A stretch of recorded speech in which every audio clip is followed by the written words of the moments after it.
I'm writing this because I need someone to know what happened. Maybe you'll understand. Maybe you won't. But at 68 years old, after what they did to me at Thanksgiving dinner, I finally stopped pretending everything was fine. Hold on a moment before we move forward. Let us know where in the world you're watching from. And if you're loving these stories, don't forget to hit subscribe. Tomorrow's episode is going to be absolutely mind-blowing. The turkey was perfect. I'd been up since 5 that morning, basting it every 30 minutes like I always did. The house smelled like butter and sage and all those warm things that are supposed to mean family. Kevin's house, technically. Kevin and Vanessa's house. But I paid for it. $180,000 for the down payment 4 years ago. When they said they'd found their dream home in Willow Creek and just needed a little help. A little help. That's what Kevin called it when he asked. My son, 42 years old, standing in my kitchen with his hands in his pockets like a teenager asking for lunch money. Vanessa stood behind him, her smile sharp and expectant. Mom, you know we wouldn't ask if we had any other option, Kevin had said. But with my promotion coming and Vanessa's design business taking off, this house would be perfect for us. For the kids, you'd have your own space, your own bathroom. We'd all be together. Together. I'd been alone since Harold died in 2018. 5 years of rattling around in the house we'd built, talking to his photo on the nightstand, eating dinner at a table meant for 4. The idea of living with Kevin again, of seeing Tyler and Emma every day, of not being alone. I signed over the money that same week. I never got my name on the deed. It's simpler this way, for tax purposes, Vanessa had explained, sliding papers across the table for me to sign. Kevin nodded along, not meeting my eyes. I trusted them. I trusted my son. Now I stood at their kitchen counter, my counter, paid for with my money, arranging dinner rolls in a basket while Vanessa directed traffic like a general commanding troops. She wore a cream cashmere sweater that probably cost more than my monthly Social Security check. Her hair was perfect. Her makeup was perfect. Everything about Vanessa was always perfect, except her heart. Margaret, the cranberry sauce goes in the crystal bowl. Not that old thing, she said, not looking up from her phone. She was posting photos to Instagram. Blessed life, round family first. Thanksgiving goals. I'd bought that old thing on my honeymoon with Harold in 1975, but I switched the bowls without saying anything. I'd learned to pick my battles. Brenda arrived at 3, my sister 4 years younger, but somehow always acting like she was the elder. She swept in wearing too much perfume and carrying a store-bought pie still in its plastic container. Sorry I'm late, she announced to everyone and no one. Traffic was murder. She lived 6 blocks away. Brenda kissed Kevin's cheek, hugged Vanessa like they were old friends, and gave me a brief nod. Margaret, you look tired. I've been cooking since dawn, I said. Well, that's what you love to do, isn't it? Brenda smiled, but her eyes were cold. She'd never forgiven me for inheriting our mother's house when she died. Never mind that I'd been the one taking care of Mom for 3 years, while Brenda was too busy with her real estate career. Never mind that the house was falling apart, and I'd sold it just to pay Mom's medical bills. The kids came downstairs then. Tyler, 15, tall and quiet like his grandfather had been, and Emma, 12, still at that age where she believed everything her mother told her. They hugged me quickly, distracted by their phones, and disappeared into the living room. We sat down to eat at 4:30. The table was beautiful. Vanessa had insisted on hiring a decorator to style it, spending $300 on a centerpiece I could have made for $20. But it was beautiful. White pumpkins and gold candles, and those artificial eucalyptus branches that people use now instead of real flowers. Kevin sat at the head of the table, his father's spot, Harold had sat there for 20 years before the heart attack took him. Now Kevin sat there, and I sat at the far end, squeezed between Emma and the wall. We held hands for grace. Kevin's hand was damp. He'd always had nervous hands, even as a boy.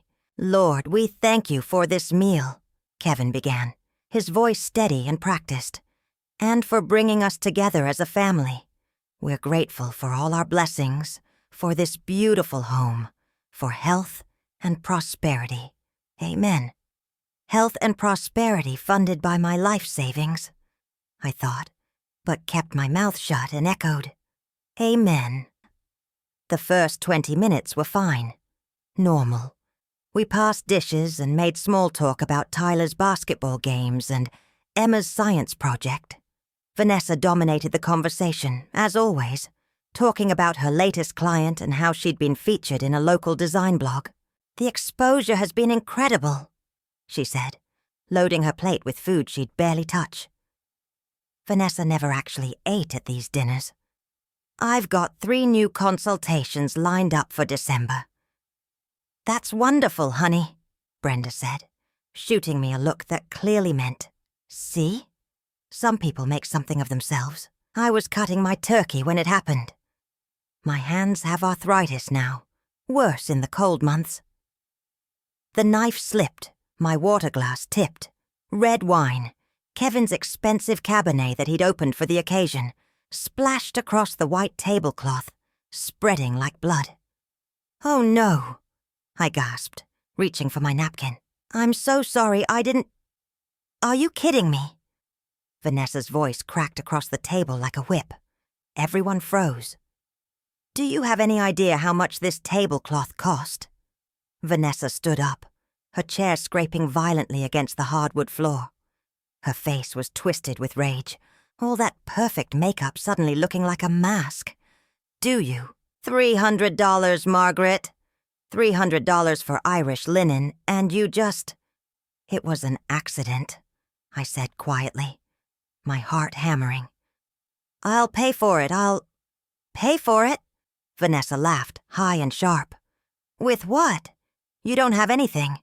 You live here out of charity." "Vanessa," Kevin said, but weakly, like he was asking her to lower her voice rather than stop. "No, Kevin, I'm done." Vanessa grabbed the wine-stained tablecloth, yanking it so hard that dishes rattled. "I am done pretending this works. Your mother is a burden. She's clumsy, she's in the way, and frankly, she's becoming a liability." Tyler and Emma stared at their plates. Brenda took a long sip of wine, watching with barely concealed interest. "Maybe we should talk about this later," Kevin tried again. "Why?" "So you can make excuses for her again." Vanessa turned to me, and I saw something in her eyes then that I'd never seen before. Or maybe I'd just been too stupid to recognize it. Contempt. Pure contempt. "You know what, Margaret?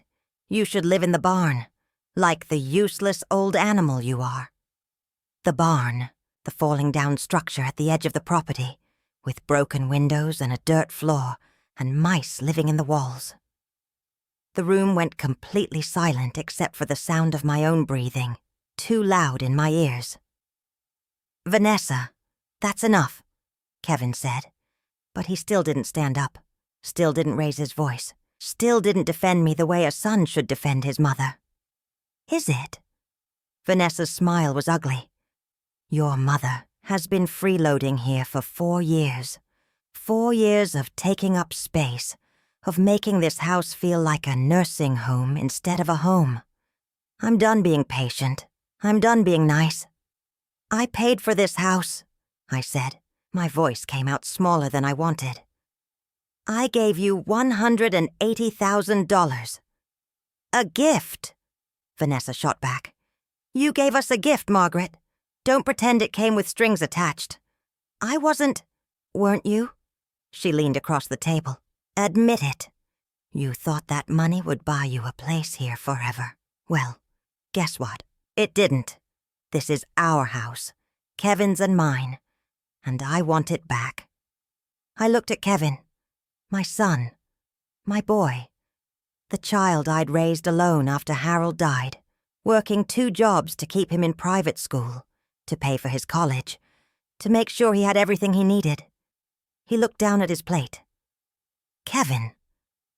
My voice broke on his name. Mom, maybe we should all calm down, he said. Maybe you should go lie down for a bit. Go lie down. Like I was the one being unreasonable. Like I was the one who'd ruined Thanksgiving. Brenda cleared her throat. Margaret, you know you've been a bit forgetful lately. Remember last week when you thought it was Thursday? I hadn't been forgetful. I'd been exhausted from cleaning their entire house top to bottom while Vanessa was at a spa day with her friends. But Brenda smiled sweetly, backing up Vanessa's narrative. And I understood then that this wasn't just Vanessa. This was coordinated. They wanted me gone. I think I'll go to bed early, I heard myself say. My legs felt shaky as I stood up. I'm sorry about the tablecloth. No one stopped me as I walked out of the dining room. Not Kevin, not the kids, not my own sister. I made it to my bedroom, the small back bedroom that used to be Kevin's home office, before they generously let me move in, and closed the door. My hands were shaking. My whole body was shaking. I sat on the edge of the bed and looked around at my life compressed into a 10 by 12 room. A narrow bed, a dresser from Goodwill. My clothes squeezed into a closet half full of Vanessa's out-of-season wardrobe. On the dresser was an old shoebox, the kind that used to hold Harold's work boots. Inside were documents, important documents. Papers I'd kept all these years, including the original sale agreement for this house. I opened the box with trembling fingers, and I started to read. By the time the house went quiet around midnight, I wasn't shaking anymore. I was cold, calm, clear-headed in a way I hadn't been in years. I'd spent 4 years making myself small, swallowing insults, accepting crumbs of affection from my own son. 4 years pretending that Vanessa's cruelty was just her personality, that Kevin's silence was just him, keeping the peace. But Vanessa had made a mistake tonight. She'd shown me exactly who she was, what they all were, and she'd given me permission to stop pretending. I pulled my old laptop from under the bed and opened it. The screen cast a blue glow across my face in the dark room. I smiled, cold and certain. You want me to live in a barn, Vanessa? I whispered to the empty room. Let's see who ends up with nowhere to go. The morning after Thanksgiving, I woke up at 5:30 like always. My body doesn't sleep in anymore. Hasn't since Harold died. I lay in bed listening to the house wake up around me. The coffee maker beeping in the kitchen. Vanessa's heels clicking across the hardwood upstairs. The shower running in the master bathroom that used to have a garden tub I'd picked out from a catalog. I waited until I heard Kevin's car pull out of the driveway before I got up. He left early on Fridays. Always had. Some things don't change even when everything else does. I found Vanessa in the kitchen, already dressed in workout clothes that probably cost more than my winter coat. She was drinking something green from a blender, scrolling through her phone. She didn't look up when I walked in. "Good morning," I said, my voice neutral. She glanced at me briefly. "The coffee's almost out. I'm not making more." I poured myself half a cup from what was left and sat at the kitchen table. The wine-stained tablecloth was gone, probably already soaked in bleach and heading to the dry cleaner. $300 for Irish linen. I wondered if Vanessa had ever asked herself how many hours I'd worked at the hospital to earn $300 back when Kevin was in high school. "About last night," I started. "I don't want to discuss it." Vanessa set her phone down with a sharp click. "I said what I said. You may have given us money for the down payment, Margaret, but that doesn't mean you own this house. Kevin and I are the ones on the mortgage. Kevin and I make the payments every month. With money from the joint account I put $1,800 into every month," I thought. But I didn't say it. Not yet. "I understand," I said instead. I just want us to be able to live together peacefully. Then stop being in the way. Vanessa stood up, rinsing her glass in the sink. I have a client meeting at 9. When I get back, I'd appreciate it if your things weren't cluttering up the living room. The kids' backpacks, your reading glasses, that hideous Afghan on the couch. This is my home, and I'm trying to maintain a certain aesthetic. The Afghan had been knitted by Harold's mother. It was older than Kevin. Of course, I said quietly. After she left, I sat alone in the kitchen for a long time. Through the window, I could see the barn at the far edge of the property, its roof sagging, paint peeling in long strips. She'd meant it when she said I should live there. She'd actually meant it. I spent that Friday cleaning up the Afghan and my reading glasses and every other trace of myself from the common areas. By noon, it was like I'd never existed in those rooms at all. I was erasing myself to keep the peace, just like I'd been doing for 4 years. That's when I heard the sound from Kevin's old office, the room next to mine. A drawer opening, things being moved around. I pressed my ear to the wall. No, Mom, I can't find them. Vanessa's voice, muffled but clear. She must have come back early. The papers Dad signed when they bought the house. I've looked everywhere. She must have them. A pause. She was on the phone. I know. But if we can't prove that the money was a gift and not a loan, this gets complicated. Yes, I've already talked to the realtor. He thinks we can list for $620, maybe $630 if we stage it right. Next month. I want her out by Christmas. My stomach dropped. Listen, I'll handle Kevin. He feels guilty, but he'll come around. He always does. No, she doesn't suspect anything. She's too busy playing the martyr to notice. Okay, love you too. Bye. She was talking to her mother, planning to sell the house, planning to evict me by Christmas. That was 3 weeks away. I moved away from the wall silently, my heart pounding. I went to my room, closed the door, and pulled out the shoebox again. Inside was the original purchase agreement, the bank statements showing my wire transfer of $180,000. And underneath all of that, something I'd forgotten about until last night. The deed. Not the final deed, the preliminary deed. The one the title company had sent for our review before the closing. Kevin and Vanessa's names were on it, yes. But there was a third line, with my name typed in, Margaret Hayes, with a notation that said, co-owner pending signature. I'd never signed it. Vanessa had rushed me through so many papers that day, saying things like, just a formality, and the lawyer needs these right away. In the chaos, this one had been missed, and then it had been filed away, forgotten, which meant legally, according to this document, I was supposed to be a co-owner. Oh, yeah, and I'd never formally declined or released that right. I took photos of everything with my phone. Then I called the number I'd found online the night before. Brennan and Associates, how may I help you? I'd like to make an appointment with a real estate attorney, I said. It's urgent. The weekend was tense. Kevin worked in his home office most of Saturday, avoiding me. Vanessa was overly polite in front of the kids, all fake smiles and, would you like more coffee, Margaret? While her eyes stayed cold and flat.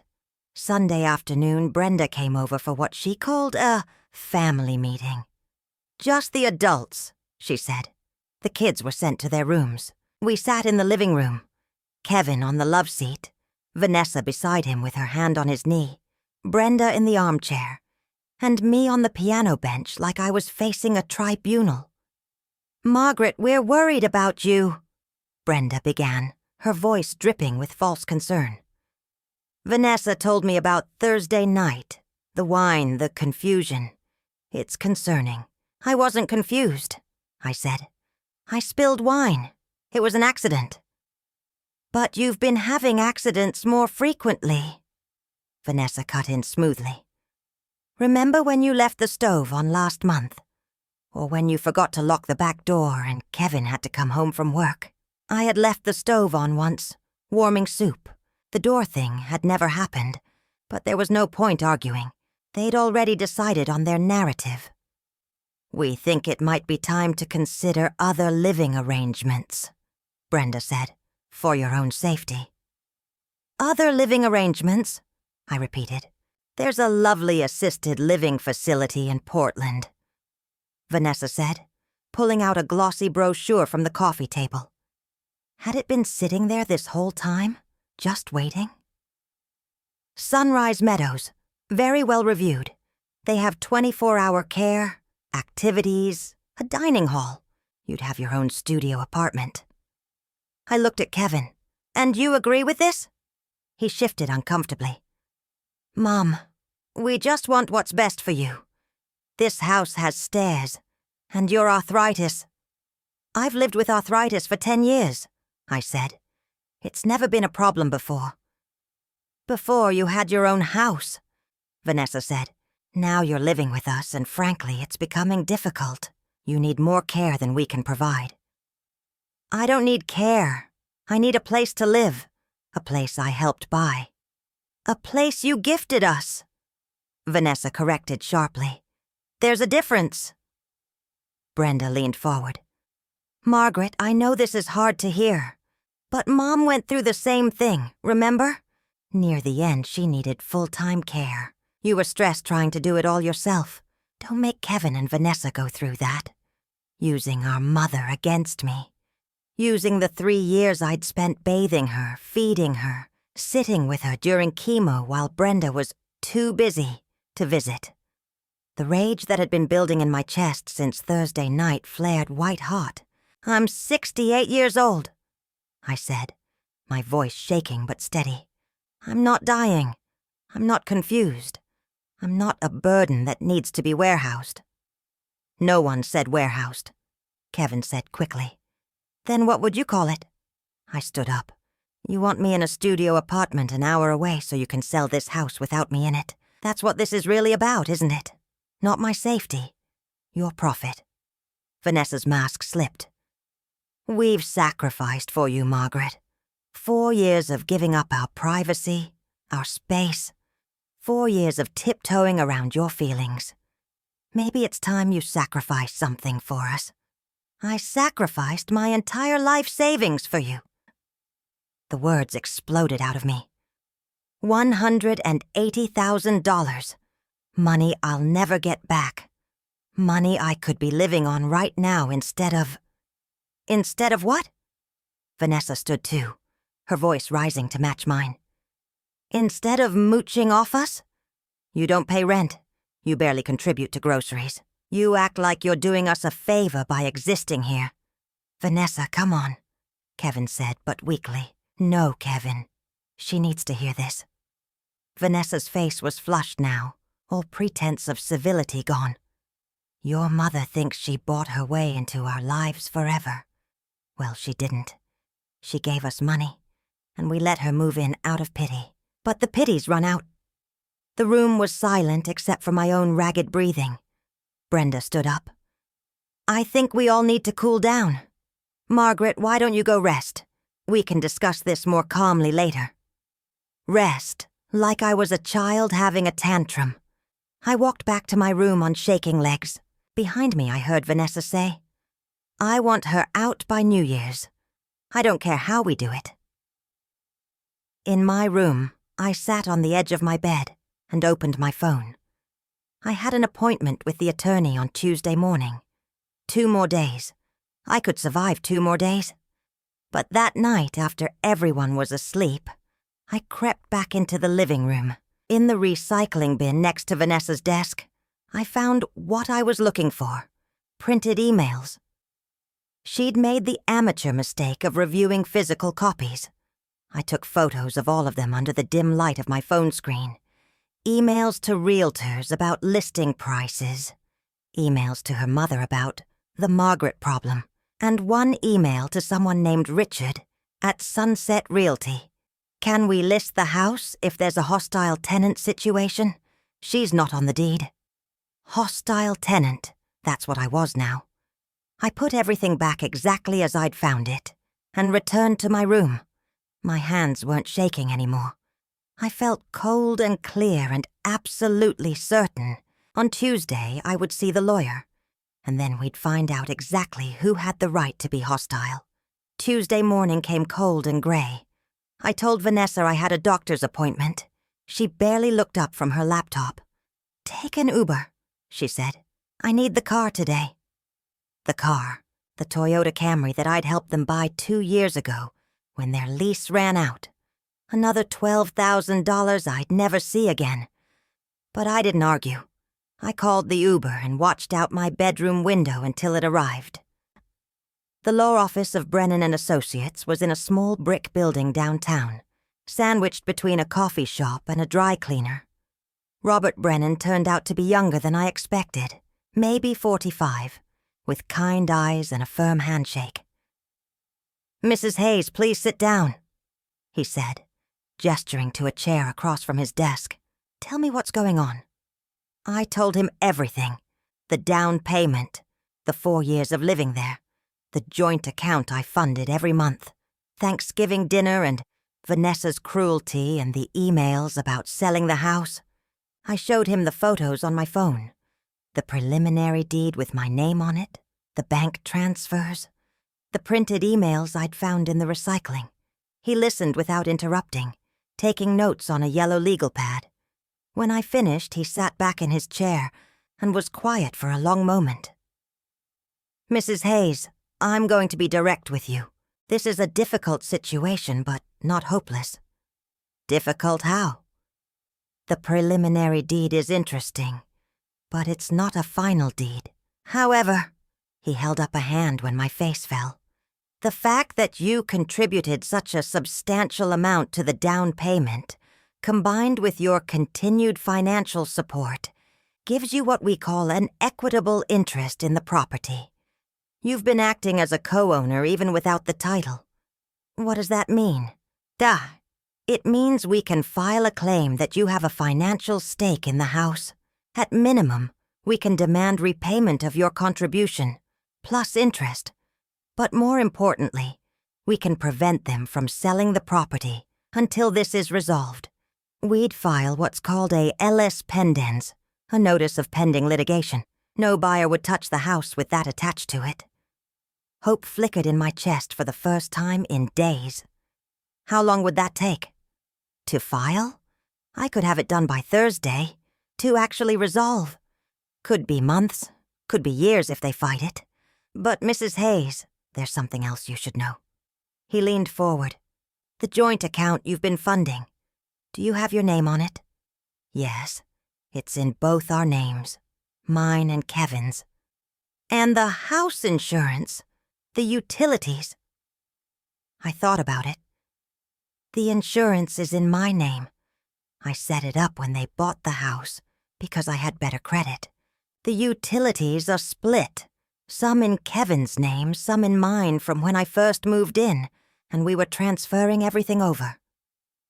Brennan nodded slowly. "Mrs. Hayes, you have more power here than you realize.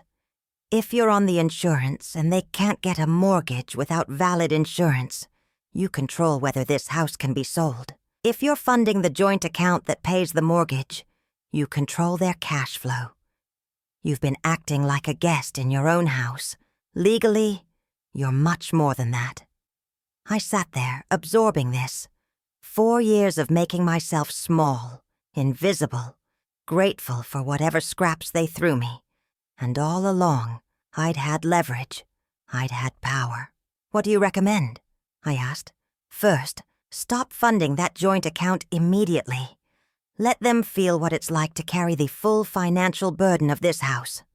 Second, I'll file the lis pendens. Third, we see how they react. Sometimes when people realize they can't just steamroll someone, they become more reasonable. Sometimes they become more vicious. We'll need to be prepared for both." I hired him on the spot. $350 that I paid from my personal checking account. Money that had been sitting there for emergencies. This qualified. When I got home that afternoon, the house was quiet.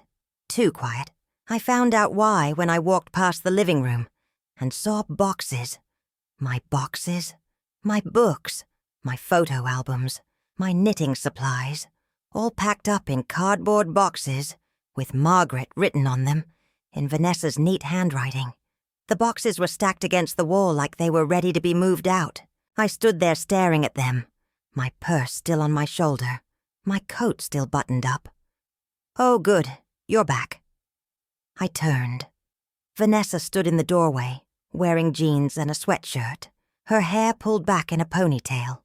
She looked younger like this, almost vulnerable, except for her eyes. "I packed up some of your things," she said casually, "just clearing out clutter. You understand. These aren't clutter. These are my belongings. And they'll be much better organized in storage, or in your new place, once you find one." She smiled. "Have you looked at Sunrise Meadows yet? I called them yesterday. They have an opening in January." My heart was pounding, but my voice came out steady. "I'm not going to Sunrise Meadows." "Margaret, we've been over this." "No, Vanessa. You've been over this. You and Brenda, and apparently everyone else except me. But I'm telling you now, I'm not going anywhere." Her smile faded. "Excuse me? This is my home too. I have every right to be here." "You absolutely do not." Vanessa stepped closer, her voice dropping to something dangerous. "This house is in Kevin's and my name, not yours. You have no legal right to be here unless we allow it, and I'm done allowing it." "We'll see what a lawyer says about that." The words hung in the air between us. Vanessa's face went very still. "A lawyer? I saw one this morning. Apparently, my contribution to this house gives me certain rights. Rights you can't just ignore because they're inconvenient for you." "You're bluffing." "Am I?" I pulled off my coat, suddenly feeling like I could breathe again. "Why don't you try to sell the house and find out?" Vanessa's face flushed red. "You vindictive old bitch, after everything we've done for you." "Everything you've done? You've humiliated me, isolated me, and tried to throw me away like garbage. That's what you've done for me." "Kevin will never take your side over mine." "Then I guess we'll see." I picked up one of my boxes. "I'm unpacking these, and I'm staying right here until a court tells me otherwise." I walked past her, carrying my box back to my room. My hands were shaking again, but not from fear this time, from rage. From 4 years of swallowed words finally finding their way out. Behind me, I heard Vanessa on the phone. "Kevin, you need to come home right now. Your mother just threatened to sue us." Kevin came home an hour later. I heard his car in the driveway, heard the front door slam, heard Vanessa's voice high and frantic as she told him her version of what happened. Then footsteps in the hallway. A knock on my door. "Mom, can we talk?" I opened the door. Kevin stood there looking exhausted, his tie loosened, his hair messy from running his hands through it. He did that when he was stressed. Always had. "Did you really hire a lawyer?" he asked. "Yes." "Mom, why would you do that? Why can't we just work this out as a family?" "Because Vanessa doesn't see me as family, Kevin. She sees me as an obstacle. And apparently so do you." "That's not fair." "Isn't it? You sat there Thursday night and let her say those things to me. You sat there Sunday and agreed I should be sent away. When exactly have you stood up for me?" He looked away. "It's complicated." "No, it's not. Either you respect me as your mother, and as someone who sacrificed everything for you, or you don't. It's actually very simple. Vanessa is my wife. And I'm your mother, the woman who raised you alone after your father died, the woman who worked 2 jobs so you could go to college, the woman who gave you nearly $200,000 so you could have this house." My voice cracked. "When did that stop meaning anything to you?" Kevin's jaw tightened. "You're making this impossible." "I'm making it honest. There's a difference." He turned to leave, then stopped. "The lawyer." "What did he say?" "That I have rights. That you can't just erase me because it's convenient. Mom, if you fight us on this, it's going to get ugly." "It's already ugly, Kevin. I'm just finally admitting it." He left without another word. Through my closed door, I heard him and Vanessa arguing in their bedroom. Her voice was sharp. His was defensive. I couldn't make out words, just tone. But I didn't need words. I knew what they were saying. That night, I couldn't sleep. I lay in my narrow bed listening to the house settle around me, thinking about Harold. He'd been dead 5 years, but sometimes I still reached for him in the dark, still expected to hear his breathing beside me. "I don't know if I'm doing the right thing," I whispered to the dark. "I don't know if I'm brave or just stupid." The house creaked in response. No answers. There never were. I got up and opened the old shoebox again, pulling out the letters Harold had written me over the years. Love letters from when we were dating, silly notes he'd leave in my lunch bag, one final letter he'd written before the heart attack, before he knew it would be his last. I opened that one, the paper soft from being read so many times. "My dearest Margaret," it said in his messy handwriting. "Never let anyone make you feel small. You are stronger than you know. You are worth more than you believe. Don't let this world convince you otherwise." I held the letter against my chest and cried, really cried, for the first time since Thanksgiving. For Harold, for Kevin, for the family I thought I had, and the reality of what it actually was. When I finally stopped crying, the sun was coming up. Gray light filtered through my curtains. I heard Vanessa's alarm go off upstairs, heard the shower start. I got up and washed my face. In the mirror, I looked old and tired and beaten down. But I also looked determined. I went to my laptop and logged into the joint bank account. With 3 clicks, I removed my automatic monthly transfer of $1,800. Then I called the insurance company and put a hold on the house policy pending review of ownership documentation. By the time Vanessa came downstairs for her green smoothie, I was sitting at the kitchen table drinking coffee. She ignored me completely, which was fine. She'd find out soon enough that ignoring me was no longer an option. The phone call came on Friday afternoon, exactly 3 days after I'd stopped the automatic transfer. I was in my room reading when I heard Vanessa's voice from the kitchen, sharp with panic. "What do you mean the payment was declined?" "No, that's impossible. We have automatic payments set up." I set down my book and listened. "Check again. The account ending in 4782. Yes, that one. What do you mean insufficient funds?" There was a long pause.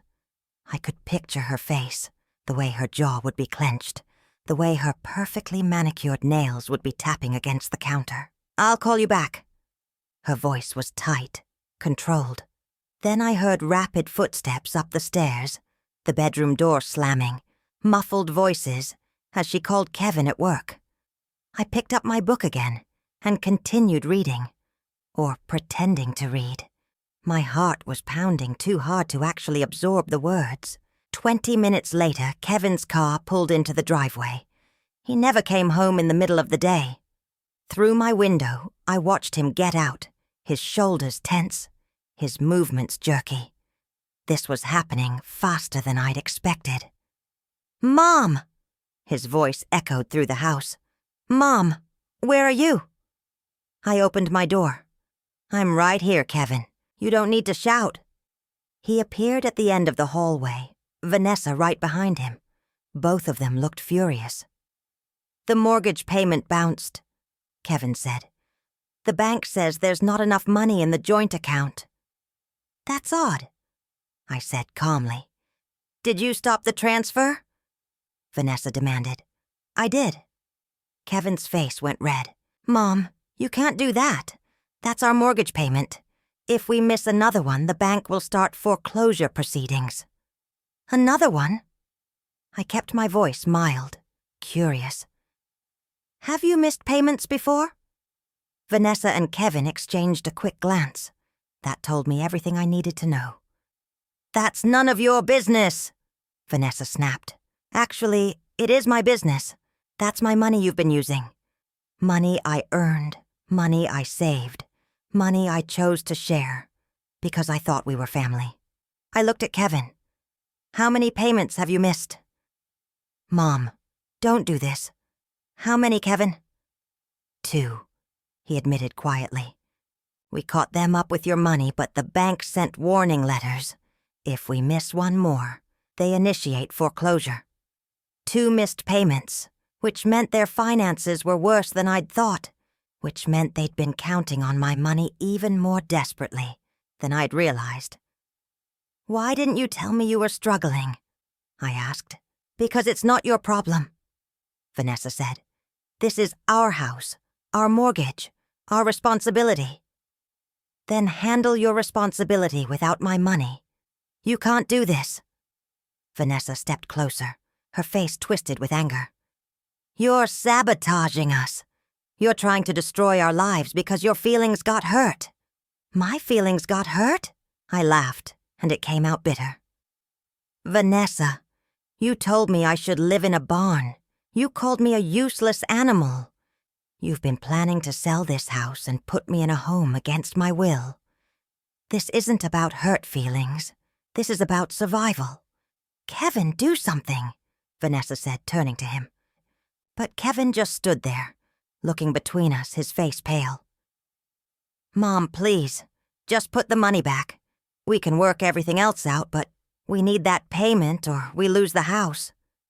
The house you were planning to sell anyway. Silence. I found the emails, Kevin. The ones Vanessa sent to real estate agents. The ones about listing prices and staging and getting me out by Christmas. Did you know about those? Kevin's face went even paler.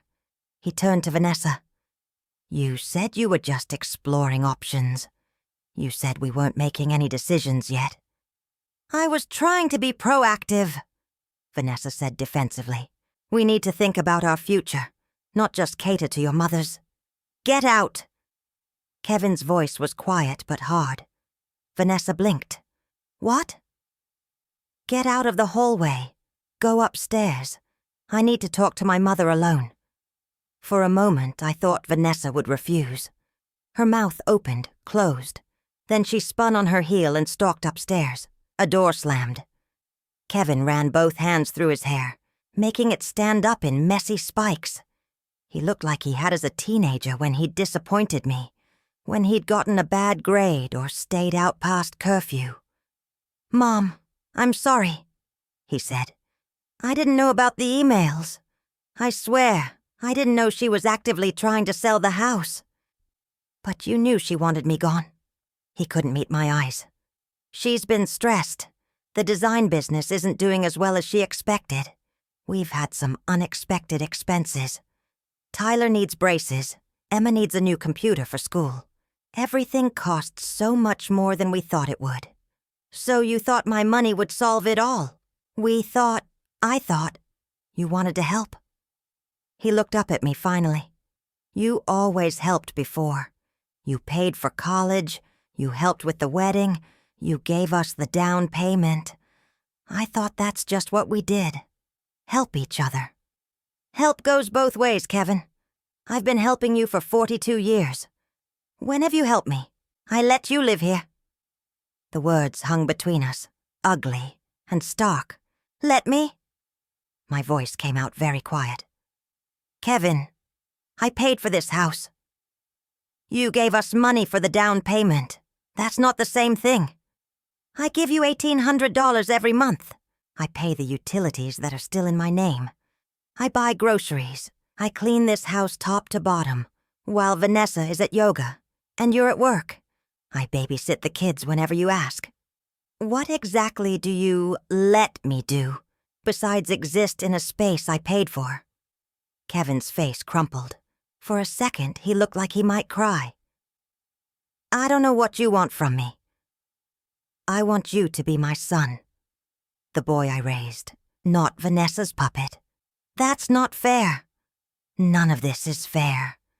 I felt suddenly exhausted, bone-deep tired. Kevin, I've talked to a lawyer. I have rights to this house whether you like it or not. I can file a claim that will prevent you from selling it. I can keep you tied up in court for years. Or, I paused, we can figure out a different solution. What kind of solution? I don't know yet, but it starts with you respecting me. It starts with Vanessa treating me like a person instead of an obstacle. And it starts with honesty about your finances. Kevin nodded slowly. Okay, I can do that. Just please, Mom, put the money back. Just this once. We'll figure out the rest. But we can't lose the house. I looked at my son. This man I'd raised alone. This person I'd sacrificed everything for. He was begging me to save him, just like he'd been doing his whole life. And I'd always saved him before. I'll transfer the money, I said finally. But Kevin, this is the last time. After this, you're on your own.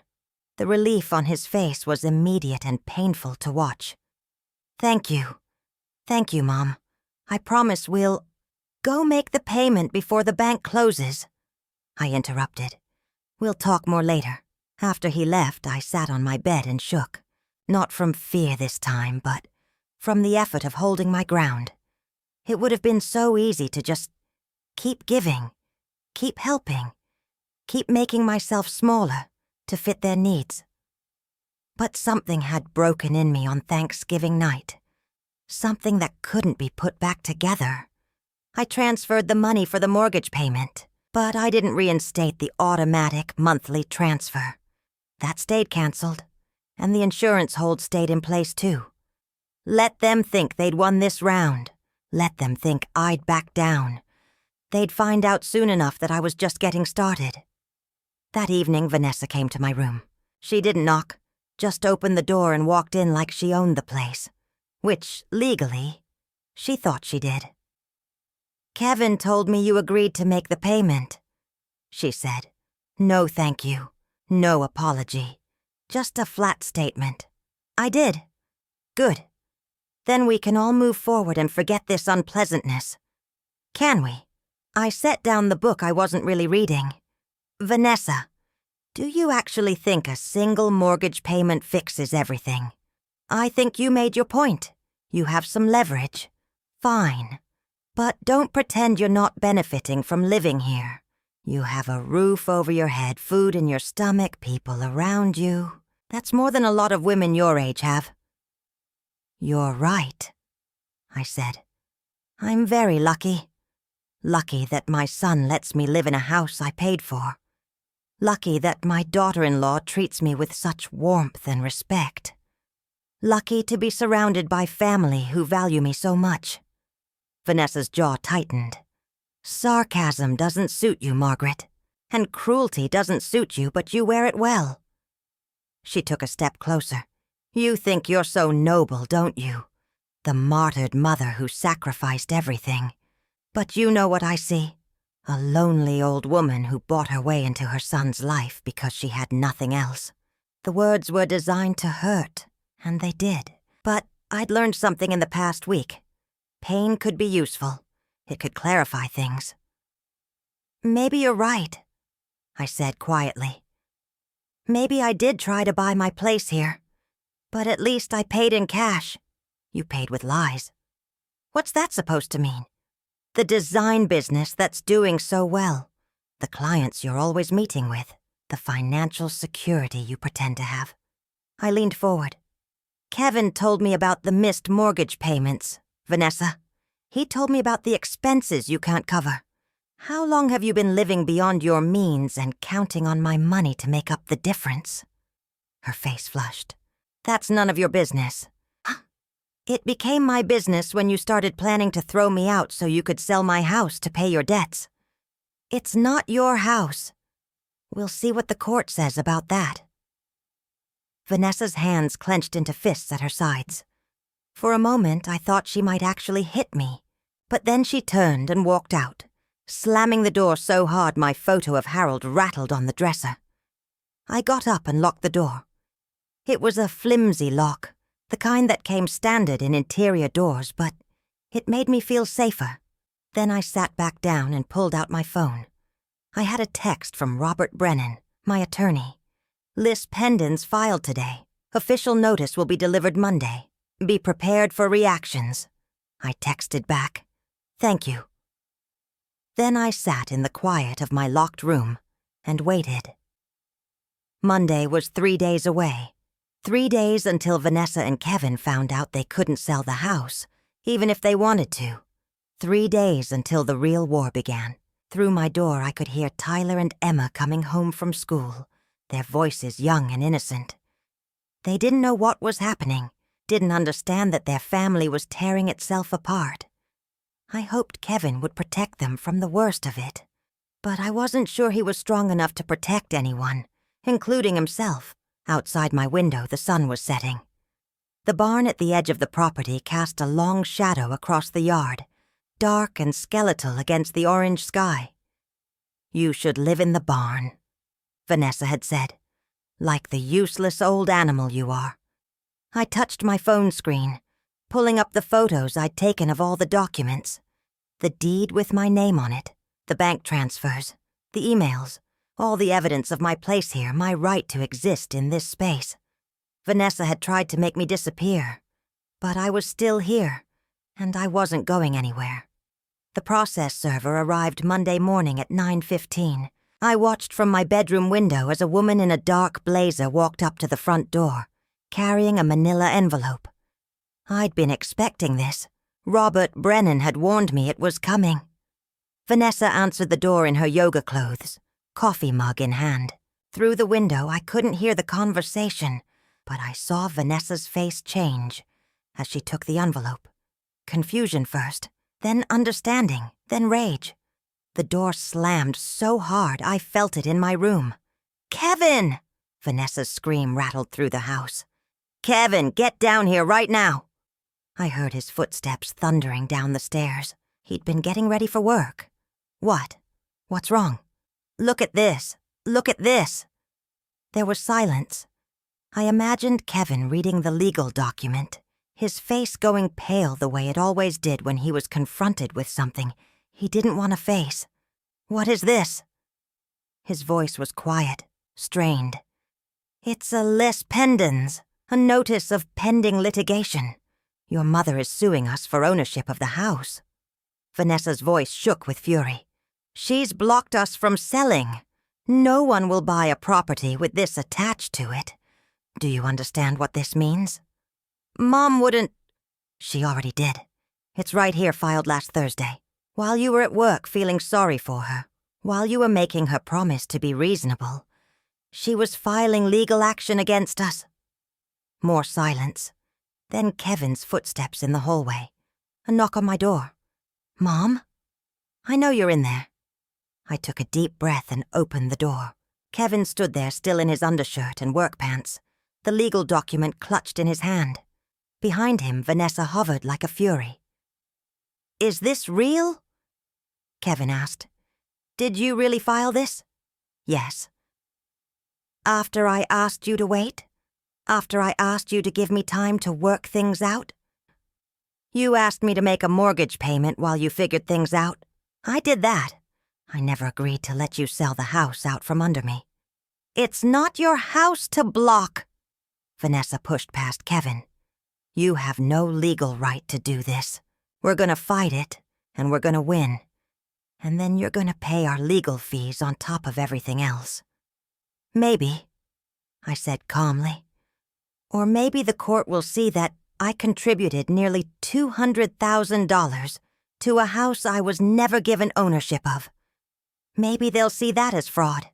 Kevin's face went white. "Mom, don't. Please don't do this." "I didn't do anything, Kevin. I just protected myself from people who were planning to throw me away." "We weren't throwing you away." Kevin's voice cracked. "We were trying to figure out what was best for everyone." What was best for you, you mean? What was most convenient? What would get you the most money from selling this house? I looked past him to Vanessa. How much were you hoping to make? 200,000? 250? Was it enough to pay off your credit cards? Vanessa's face went rigid. How do you know about? I know a lot of things. I know your design business is failing. I know you've maxed out 3 credit cards. I know you've been lying to Kevin about how bad things really are. That's private information, Vanessa hissed. You had no right. I had every right. This is my home too. It's not your home. Vanessa was screaming now, her careful composure completely shattered. It's never been your home. You're a tenant here at best, a parasite at worst. You latched onto Kevin after your husband died because you had no one else, nothing else. You bought your way in with money and guilt, and now you think that gives you ownership? It doesn't. It just makes you pathetic. Vanessa, stop. Kevin's voice was barely a whisper, but Vanessa was beyond stopping. You want to know the truth, Margaret? The real truth? I've hated having you here from day one. Every time I see you shuffling around in your old lady slippers, every time I hear you coughing at night, every time you smile at me with that sad, grateful expression, I want to scream. You make this house feel like a nursing home. You make me feel trapped. Then let me have my share and leave, I said quietly. Give me back my money. Give me what I'm legally entitled to, and you'll never have to see me again. We don't have your money. Vanessa's voice broke. Don't you understand? We spent it. The down payment, the monthly transfers, all of it. It's gone. We can't pay you back. The admission hung in the air, shocking in its honesty. Kevin made a strangled sound. Vanessa, don't. Why not? She's going to find out anyway when this goes to court. Vanessa turned back to me, her face blotchy with tears now. We have $78,000 in credit card debt. We have 2 car payments. We have this mortgage. Tyler needs braces that cost $6,000. Emma's computer broke and we had to replace it. The roof needs repairs. The furnace died last winter and we had to finance a new one. Everything costs money, Margaret. Everything.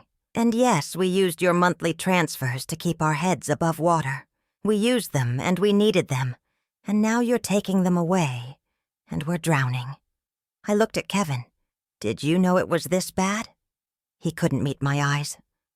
I knew we were struggling. I didn't know all the details. Vanessa handles the finances. Vanessa handles the lying, you mean? Don't you dare, Vanessa said. Don't you dare act like you're better than me. At least I'm honest about what I want. At least I don't manipulate people with money and obligation and guilt. You've been holding that down payment over our heads for 4 years, making us feel like we owe you everything. You do owe me everything, I said. I gave you everything I had because I trusted you, because I thought you were family. We are family, Kevin said desperately. Mom, we can fix this. We can figure it out. Just drop the legal action, and we'll sit down and work out a payment plan. With what money? I asked. You just told me you're drowning in debt. How exactly do you plan to pay me back? We'll sell the house, split the proceeds. And where will I live while you're selling? Another 3 months, 6 months, of being treated like garbage in my own home?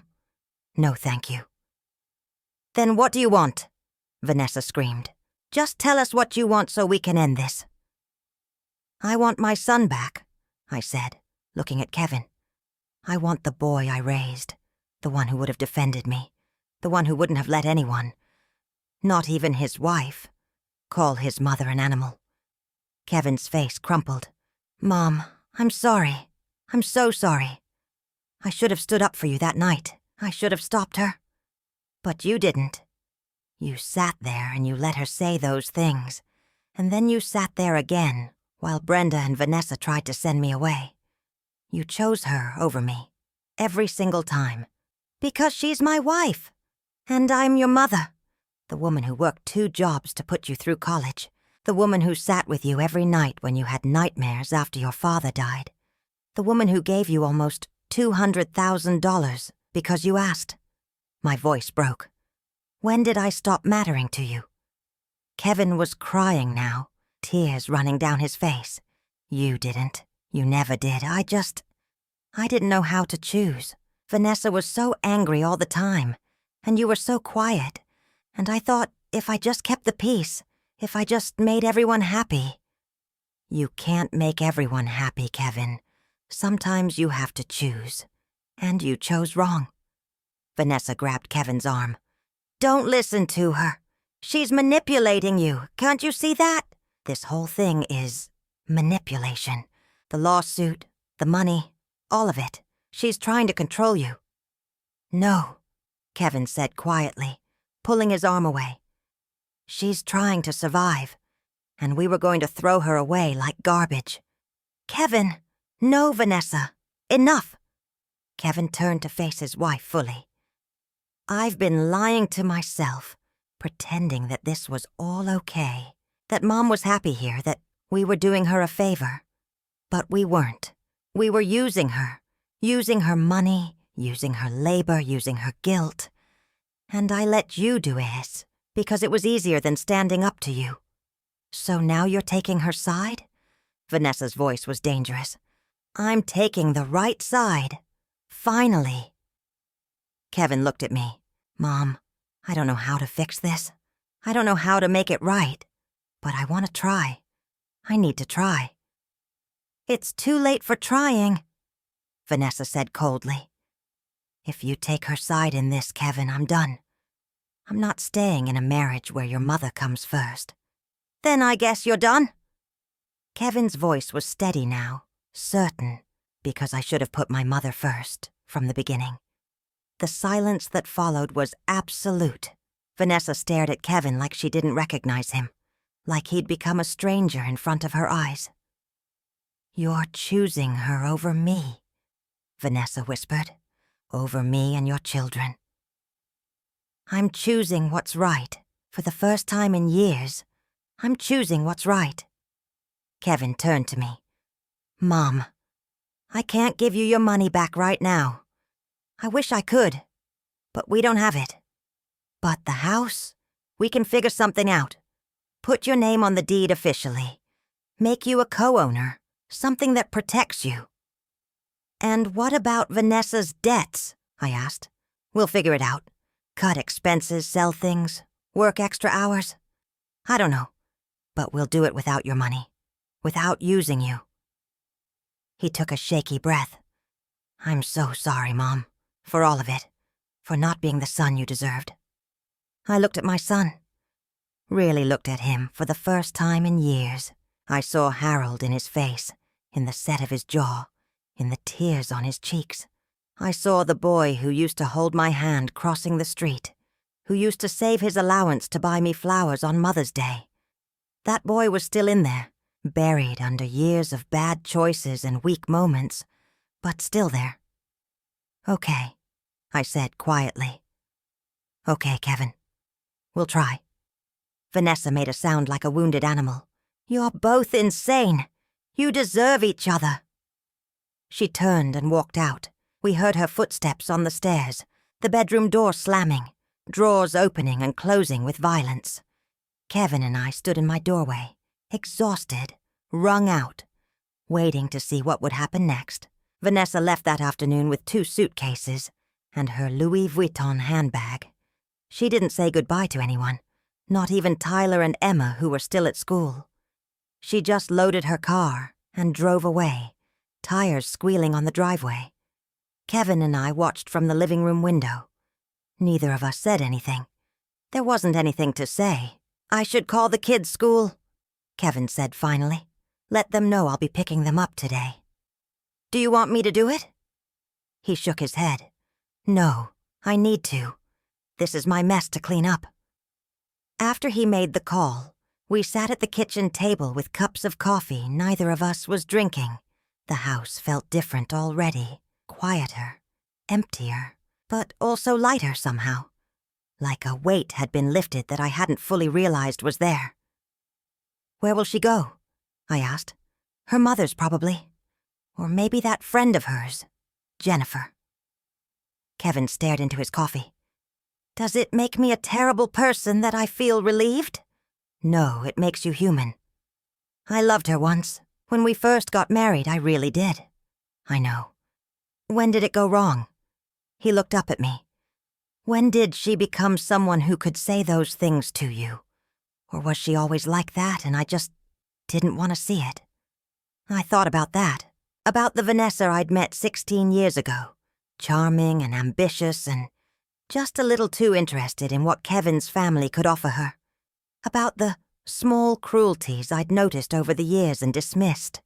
About the way she'd slowly isolated Kevin from me, from his friends, from anyone who might challenge her control. "I think people show you who they are gradually," I said. "And we choose whether to see it or not. You wanted to see the woman you married, the one who made you feel important and successful. You didn't want to see the one who needed to control everything and everyone around her." "I'm sorry I didn't see what she was doing to you. I'm sorry I let it happen for so long. I should have stood up for myself years ago." Kevin reached across the table and took my hand. His palm was warm, slightly damp the way it had been when he was nervous as a child. "We are both sorry. Maybe that's enough to start with." The kids came home confused and scared. Tyler especially looked stricken when Kevin sat them down and explained that their mother had left, that things were going to be different for a while. "Is it because of Grandma?" Emma asked, her voice small. Mom was always mad about Grandma being here. "It's because your mom and I have problems we need to work out," Kevin said carefully. "It has nothing to do with you guys. You're both still loved. That doesn't change." "But where will Mom stay?" Tyler asked. "When is she coming back?" "I don't know, buddy. We're figuring it out." That night, I made dinner for the three of them. Just spaghetti and meatballs. Nothing fancy. Emma set the table without being asked. Tyler took out the trash. Small gestures, but they felt significant. Like we were all trying to find our way back to something that had been lost. After dinner, Emma came to my room. She stood in the doorway, twisting her hands together, looking uncertain. "Can I come in, Grandma?" "Of course, sweetheart." She sat on the edge of my bed, not quite looking at me. "I'm sorry I didn't say anything. On Thanksgiving, when Mom said those mean things to you, I should have told her to stop." My throat tightened. "Oh, Emma, that wasn't your job." But I knew it was wrong. I felt bad about it, but I didn't know what to do. Mom gets so mad when people disagree with her.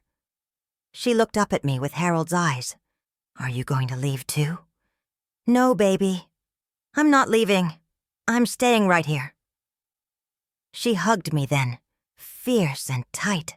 I held her and felt something break loose in my chest, something that had been knotted there for 4 years. The next 2 weeks were strange. Kevin moved through the house like a ghost, working late, sleeping on the couch because he couldn't face the empty bedroom. Vanessa called twice, once to talk to the kids, once to scream at Kevin about needing money. He'd hung up on her both times. Robert Brennan called with news. "Mrs. Hayes, I think we can settle this without going to court. I spoke with Kevin's attorney. They're willing to put your name on the deed as a co-owner, with equal shares. Essentially, you'd own 1/3 of the property, Kevin 1/3, and Vanessa 1/3. And if they sell, you'd get 1/3 of the proceeds. But more importantly, they can't sell without your agreement. You'd have veto power." It was more than I'd hoped for. Not everything I'd lost, but enough to feel secure. Enough to matter. And Vanessa agreed to this. She doesn't have much choice. The alternative is a long court battle that will cost her money she doesn't have. This way, she at least retains some equity in the property. I thought about Vanessa's face when she'd screamed at me, the contempt and rage. I thought about her calling me pathetic, an animal, a parasite. Part of me wanted to fight her in court, to make her pay for every cruel word. But I was tired of fighting, and Kevin was trying, really trying to make things right. "I'll accept the settlement," I said. 3 weeks after Vanessa left, something unexpected happened. Kevin came home early from work carrying a stack of mail. His face was pale. "Mom, you need to see this." It was a letter from the mortgage company, a formal notice that, due to the missing insurance coverage and the Elias Pendens filing, they were requiring immediate proof of ownership resolution, or the loan would be called due in full. "What does that mean?" I asked. "It means we have 30 days to resolve the legal issues, or they can demand we pay off the entire mortgage, all $400,000 of it." My stomach dropped. "Can they do that?" "It's in the fine print of the mortgage agreement. Any legal action affecting ownership triggers this clause." Kevin sank into a chair. "I called 3 banks about refinancing, but no one will touch it with the Ellis Pendens on file. But we're settling. We're fixing it. Not fast enough, apparently." He put his head in his hands. "I'm so stupid. I should have read the mortgage terms more carefully. I should have—" "Kevin, stop." But he wasn't stopping. The stress of the past weeks was pouring out of him. "We're going to lose the house anyway. After everything, all the fighting, all the pain we caused you. We're going to lose it. And it's my fault. All of it. I let Vanessa spend money we didn't have. I let her treat you like garbage. I was too weak to stand up to her, and now— Kevin! Listen to me." I grabbed his hands, made him look at me. "We're going to fix this. How? We don't have $400,000. Even if we sold, with the market down and the fees, and Vanessa's share, we'd barely break even. We'd have nothing." I thought about the shoebox in my room, about Harold's life insurance policy that I'd never touched, saving it for emergencies, about the small nest egg I'd built from years of careful saving, separate from what I'd given Kevin and Vanessa. "How much do you need to satisfy the bank?" I asked. "I don't know. Maybe if we can show them the settlement is almost done, prove that the ownership issue is being resolved, maybe they'd give us an extension. Call Robert Brennan. Tell him we need the settlement finalized this week. Tell him it's urgent." Kevin called. I called. Between the two of us and our attorneys, we made it happen. The paperwork was rushed through, signed by all parties. Vanessa signed without comment, probably just relieved to be done with it. On day 28 of the 30-day deadline, the new deed was registered. Margaret Hayes, Kevin Hayes, and Vanessa Hayes, co-owners, 1/3 share each. The bank accepted the resolution and extended the mortgage. Crisis averted. But there was a final twist I hadn't seen coming. 2 days after the deed was finalized, Kevin received divorce papers. Vanessa wanted out completely. She was demanding her share of the house value, roughly $200,000 based on current appraisals, to be paid within 90 days, or the house would be forced into sale. Kevin couldn't pay it. I couldn't pay it. We were trapped. "There has to be another way," Kevin said. We were sitting in the kitchen again, the divorce papers spread between us. "We could get a loan against your share. No bank will loan to me. I'm 68 with fixed income." "Then what do we do?" I'd been thinking about this, turning it over in my mind. "We call Vanessa's bluff." "What do you mean?" "She wants $200,000, but forcing a sale would take months, maybe a year. And with the market soft right now, she might get less than she thinks. Plus, she'd have to pay legal fees, realtor fees, all of it." I leaned forward. "What if we offered her something different?" "Like what?" $50,000 cash, paid immediately, and she signs over her share of the house to you and me. Full release of all claims. Kevin stared at me. Where would we get $50,000? I have it. From Harold's life insurance. I've been saving it. Mom, no, that's your money, your security. This house is my security, knowing I have a place to live that I won't be thrown out or sent away. That's worth more than any bank account. I took his hand. Let me do this, Kevin. Let me invest in us. In you and me and the kids. In an actual family. Vanessa took the deal. Maybe because she was tired too. Maybe because her lawyer told her it was better than gambling on a forced sale. Or maybe because she just wanted to be done with all of us. The papers were signed on a Tuesday morning in Robert Brennan's office. Vanessa didn't show up in person, just had her attorney handle everything. Which was fine. I didn't need to see her again. Kevin and I walked out of that office as equal co-owners of the house on Maple Avenue. 50-50. Partners. I'm going to pay you back, Kevin said as we got in the car. Every penny. I don't know how long it'll take, but... Kevin, stop. This isn't a loan. This is family. Still, I want to. I need to. He started the car but didn't put it in gear. Dad would be disappointed in me. For how I treated you. For letting things get this bad. Your dad would be proud of you. For finally standing up. For choosing right, even when it was hard. Is it weird that I miss Vanessa sometimes? Not the woman she became, but the one I thought she was. No, that's grief. You're allowed to grieve what you thought you had. We drove home in comfortable silence. When we pulled into the driveway, I looked at the house. My house now, legally and truly, and felt something I hadn't felt in years. Peace. 6 months later, on a warm spring afternoon, I stood in the doorway of the barn. Kevin and Tyler had spent the last 3 months renovating it. New windows, new floor, insulation, fresh paint. It wasn't a palace, but it was solid and clean, and mine. My art studio. The place where I was learning to paint again, something I'd given up when Harold got sick and never picked back up. Through the window, I could see Kevin and Tyler in the backyard planting flowers. Emma was supposed to be helping, but was mostly taking photos for her Instagram. Normal family chaos. Normal and imperfect and real. Kevin had started therapy. He was working on setting boundaries, on understanding why he'd let Vanessa control him for so long. It was slow work, painful work, but he was doing it. The kids were adjusting.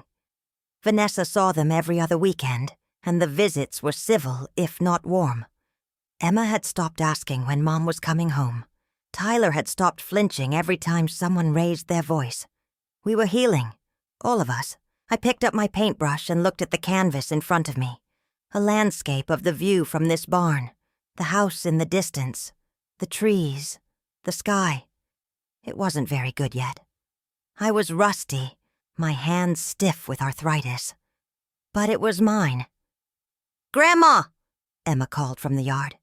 "Come see. Dad planted your favorite roses." I set down my brush and walked out into the sunlight. Kevin looked up and waved, dirt on his hands, a real smile on his face. The first real smile I'd seen in months. "What do you think, Mom?" "Pink roses, just like you had at your old house." I walked over to where they'd planted a small rose bush near the fence. It was young, fragile, just beginning to bud.